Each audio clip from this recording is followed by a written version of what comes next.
Okay, hi everybody, this is Mia, this is part 2. This is a tribute video after I had the part 1 with different types of yarn on Wednesday, which is addition to Tuesdays. I wanted to talk about something that nobody, no doctor, no counselor, no friend cares about. They might care, but they don't care. Stuff happens, and I had people get mad because people die. People that I know die, or I witnessed death or injury or crime, against somebody. And people are getting mad at me. Ooh, this is getting hot, by the way. People are getting mad at me. I have to turn that fan on, guys. And telling me I'm not acting right. What? You know who's not acting right? People who shoot up movie theaters. People that ran police cars. What's that lady who ran into that pedestrian in a police car with a kid in the car, a baby in the backseat or something? I don't even know.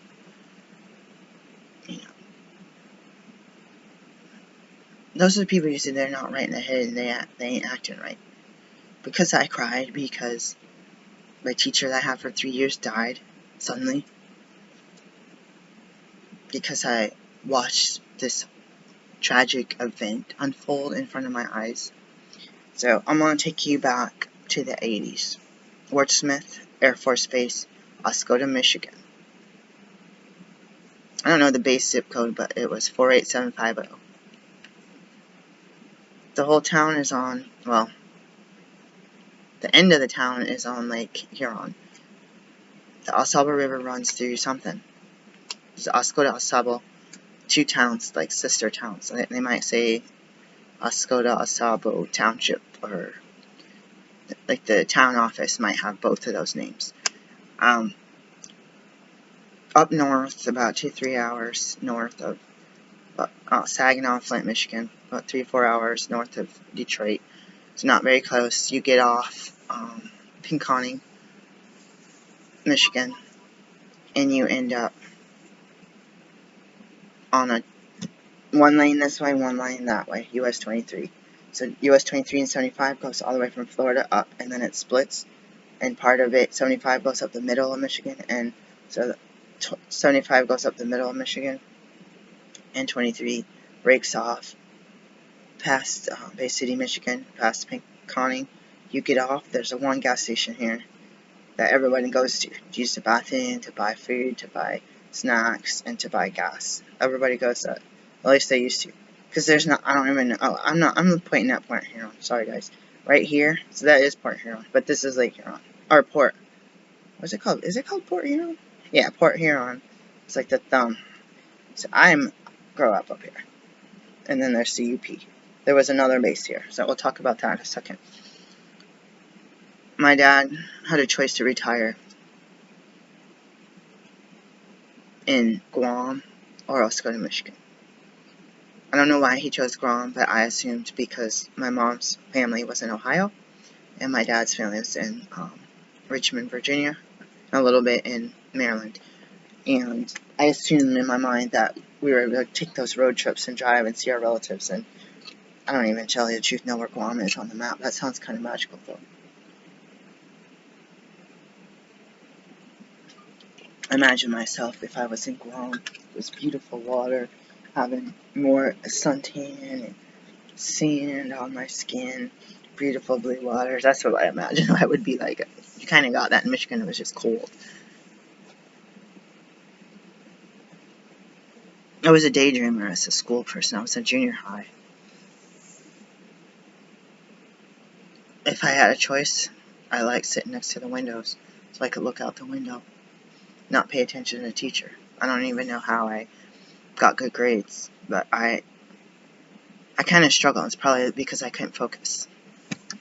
They don't diagnose girls back then very often with ADHD or dyslexia, or even some kids can't see the board and they do poorly because they can't take notes because nobody trusted their eyes. It's a ridiculous world we live in.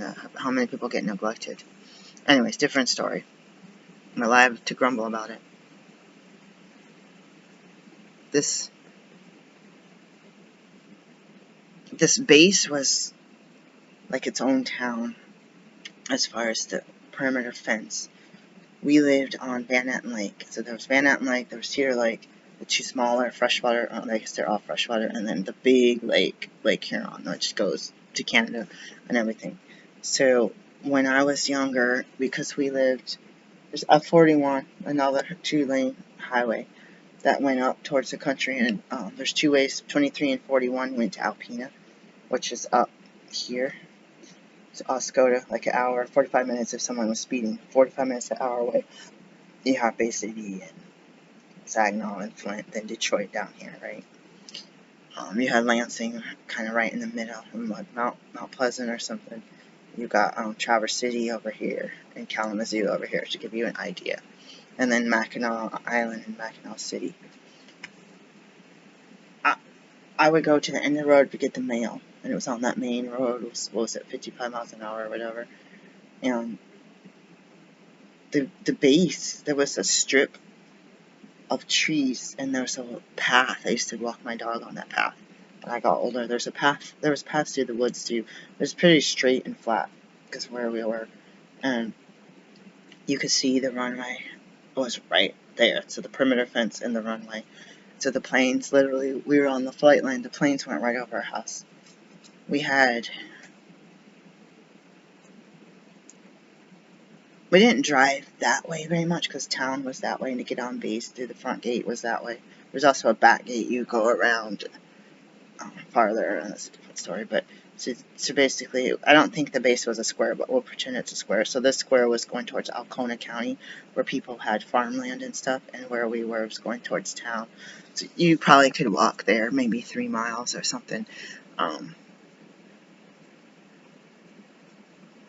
I would see, so just thinking driving this way a lot, I would see these mushroom clouds, and I would say, I always assumed, nobody ever told me anything as a kid, I would assume that this was base training. You would see a boom, and then it would literally be mushroom clouds everywhere. God help me if those were nuclears, but I said, okay, there's someone's doing the training, this is a military base. My brother had they had on the edge of the base with the dogs, or the German Shepherds. My brother had signed up to do that before. I think someone took a field trip out there. They take kids everywhere, you know, and I feel like kids went out there. So I was like, oh yeah, they have all these different trainings. My dad was doing the Navigator B-52 bomber, and they had the summer shows of the not the blue. They had the Blue Angels later, but they had the what's the other one? The Thunderbirds would come in the fighter jets. That base didn't normally hold fighter jets. 3rd or 4th grade teachers said that runway, because the KC-135s and the B-52, the big planes, it said that runway was enough for emergency landing of a space shuttle. So I was waiting for that day of that space shuttle, because I wanted to be a doctor astronaut. That was my life, and that was my goal. Either that or veterinarian, but my goal really was to join the U.S. Air Force and be a doctor and become an astronaut and go up in the shuttle as a physician. That was anyways. I was in school one day, and I believe we were in the portables. I don't know which class. Some kind of, and maybe it was like, did they call it English class? They don't call it English, like, not social studies. What's it called when it's like English class? Or you have to do writing, but it's not called English class.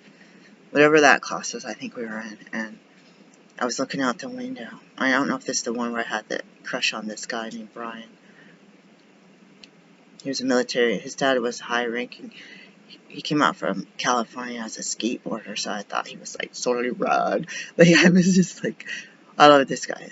And this wasn't supposed to be a funny video, but I've been known as being very unattractive and unappealing to men, so I remained like a tomboy, as I currently do. Anyways, different story. If you can't join him, beat him. If you can't beat him, join him. If you can't date him, join him. To be one of the guys, right? And so, unfortunately, I'm looking out the window, and I know it was this way, but I was facing that way. Chalkboard was that way.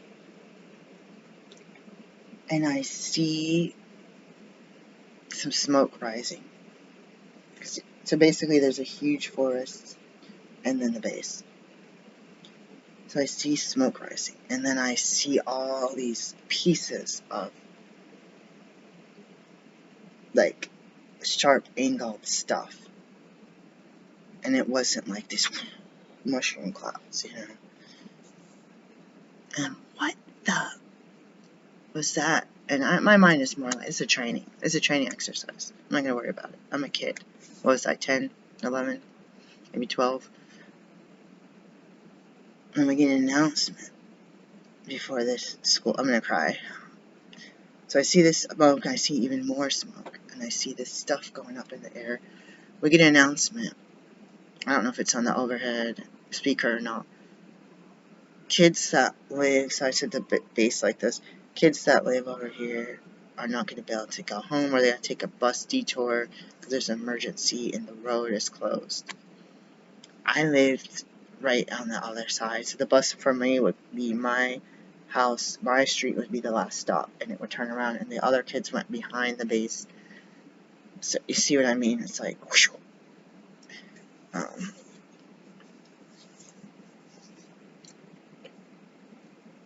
I don't know what happened with those kids. I don't know if they had to get picked up by their parents, but something happened where they couldn't. I didn't know what happened. I found out that there was a plane crash. Everybody died.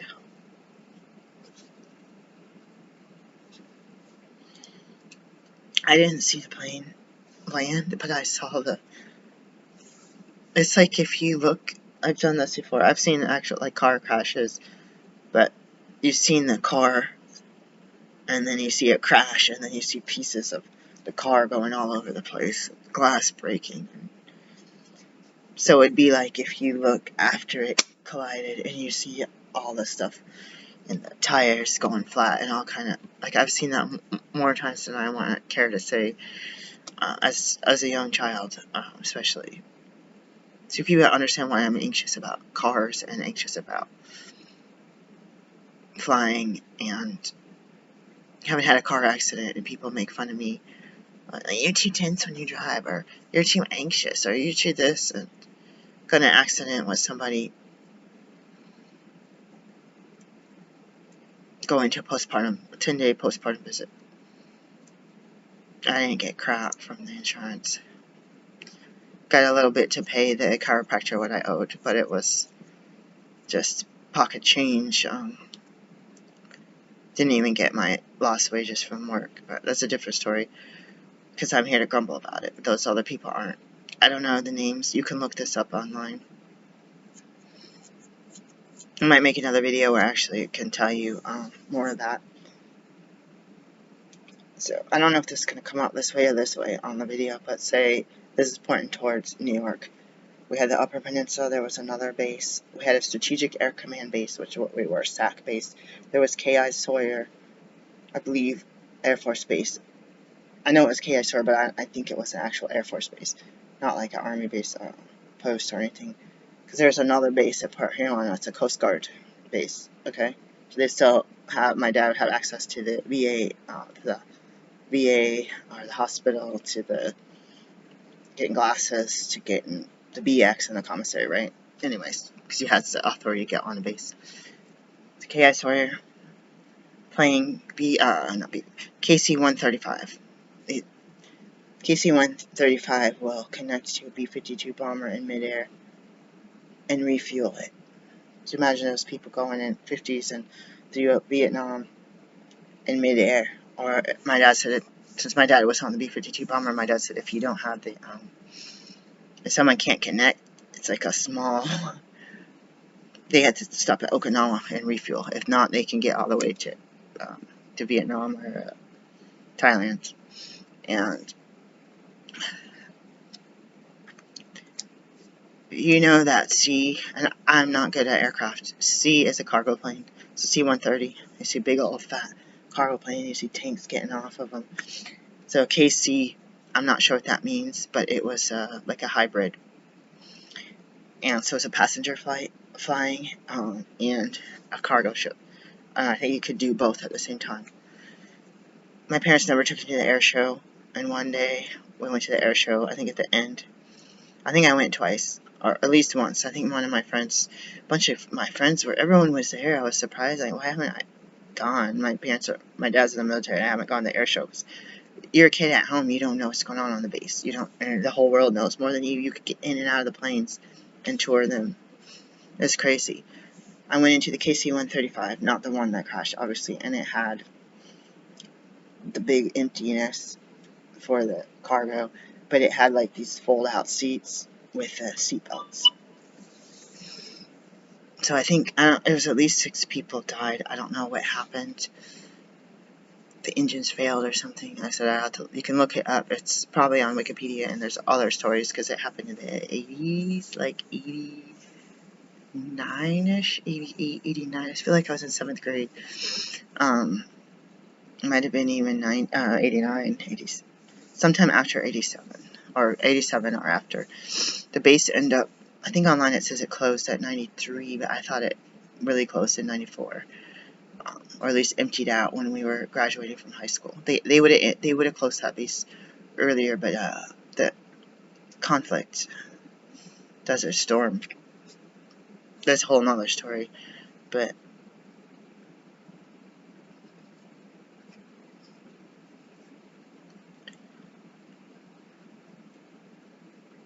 the kids in school probably weren't staring out the window like I was, watching it happen. Not necessarily watching it go down, but watching the explosion, the aftermath. And looking out the window like that and seeing the pieces go up, that means it immediately happened. It immediately happens. I mean, it's part of me to say, oh, maybe the gas tank exploded and the pieces went up after 5 or 10 minutes, but I don't know much about the story. I've only looked it up a couple times. That's somebody's son or daughter, and somebody's spouse, and somebody's parent, and somebody's friend, and somebody's coworker, and somebody's boss, and somebody's employee, and it's just, so when I work on these crafts that I just had, and when I clean up and put the bath mat down and stuff, I'm gonna have a moment of silence for these people, and I'm gonna make these items and just be grateful for my life and pray for safety, and to have the knowingness that it's not guaranteed to wake up another day. And speaking of that, I did a mammogram a week ago. I was supposed to get the results pretty quick. They never get me the results. They never uploaded them. They never called. The place that ordered them never even got the results. So I was on the phone all day yesterday trying to figure that out. And I'm going to call them today. I'm grateful today because I had to open this seeded watermelon, and it spilled all over the place. Because the table was crooked, and the cutting board, oh, there's no juice, good. I got them in the plastic containers and the bags fast, and then I realized the juice was all over, and it started squirting out the front of the table, and the dehydrator's under it, and a power cord was behind the table, and I was like, oh my gosh. So I spent like a couple of hours, I spent like an hour or something on the phone for my business in the kitchen, and I spent about 2 hours cleaning slowly, which motivated my partner, and I was like trying to get my elbow room space. But we humans, we feed off each other. I think in the military and wanted to do flight surgeon, and I'm reading sci-fi, the Hail Mary book, and it's talking about like page 100 and something, people in isolation, and not in isolation by themselves, but I'm tired of sitting there. The crew on this simulation spacecraft had to end, and since it's sci-fi, sometimes I don't know if this ever is related to a real event. The crew had to either end early, or they got violent and started like stabbing each other when they were confined to a spacecraft for a certain amount of time.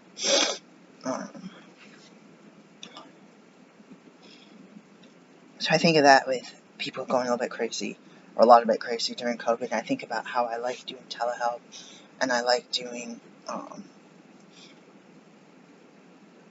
work from home, and doing my meetings and stuff from home, and then I'm thinking, when I go out, you get a different kind of energy because you feed off each other and you're getting out of isolation.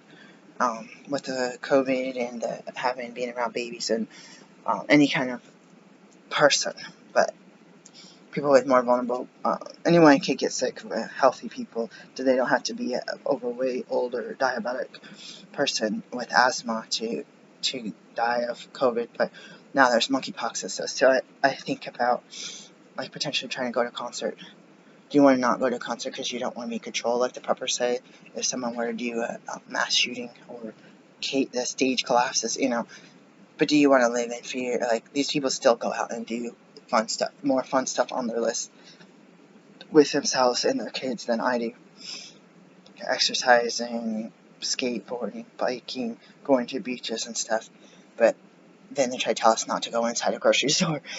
But yeah, even like going to a grocery store as a younger person in my 20s, that was like such a sanity builder when I was staying at home on Christmas break by myself when my kids were still in school, or when they weren't going to my meetings and going to the store, even if I didn't have money.